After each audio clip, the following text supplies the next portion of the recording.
Directors. Ladies and gentlemen, I want you to meet the Associate Director, best I have ever seen, Mr. Vincent DeDario.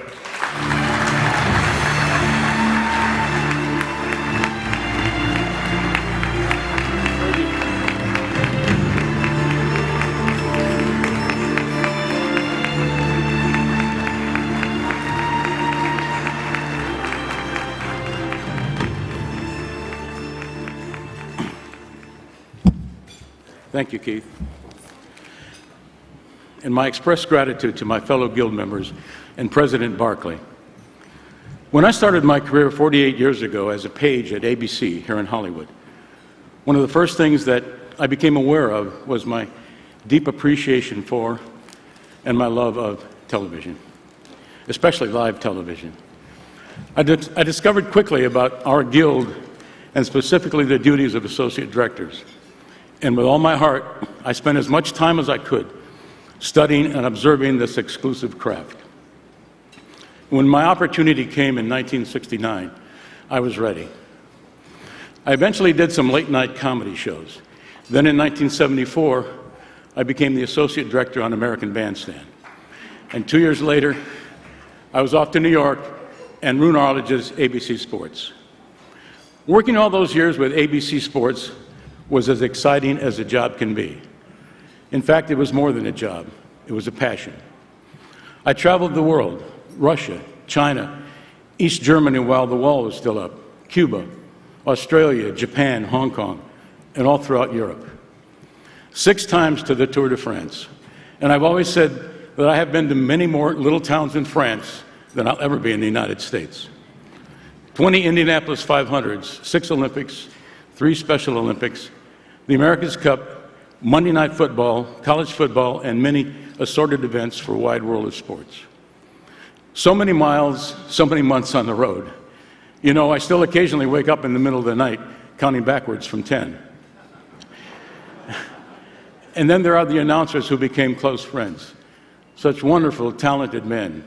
Keith, Jim McKay, Chris Schenkel, Al Michaels, Frank Gifford, and yes, the late, great Howard Cosell. By the way, whenever we were doing voiceovers for a piece, and I would tell Howard how much time he had and ask him if he wanted to count out of it, he would always say, "Just tell me when to go." And he was always right on, to the second. But if it was my work at ABC that was my passion, then it was the Guild that stirred my soul. It was the good works of this institution and all of you, and those who came before us, that inspired me to give back. And remember, giving back was not something that people of my generation were supposed to do. We wanted to do it. Why? It's because people like Gil Cates, Sheldon Leonard, Martha Coolidge, and John Rich inspired us. By their actions, time and time again, they proved that we are all stronger, more vibrant, and successful if we work not just for ourselves, but with our fellow Guild members. A simple truth, yes, but essential for all of us. So with this one-time opportunity tonight, I urge you all, especially you younger members, to serve on your councils, contribute your talents, participate.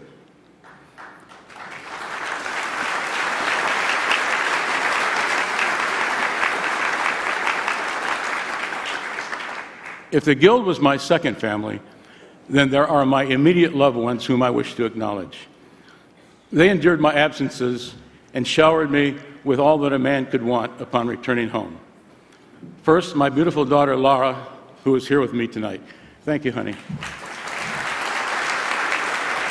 And my son-in-law, Rob Harris, and my 3 beautiful granddaughters, Bailey, Amanda, and Emily, who, by the way, wants to direct.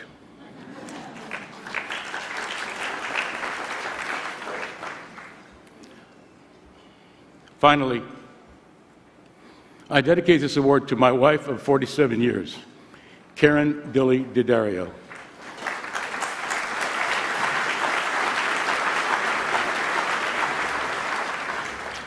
She passed away unexpectedly 3 weeks ago. Without her, this honor is bittersweet. but your generous reception of me tonight helps greatly. And as I look at all of you now, I really cherish this moment. And I cherish you, Karen, my sweetheart. Without your love, patience, and understanding, I never would have been able to travel the wide world of sports. Thank you. Thank you all so much for this.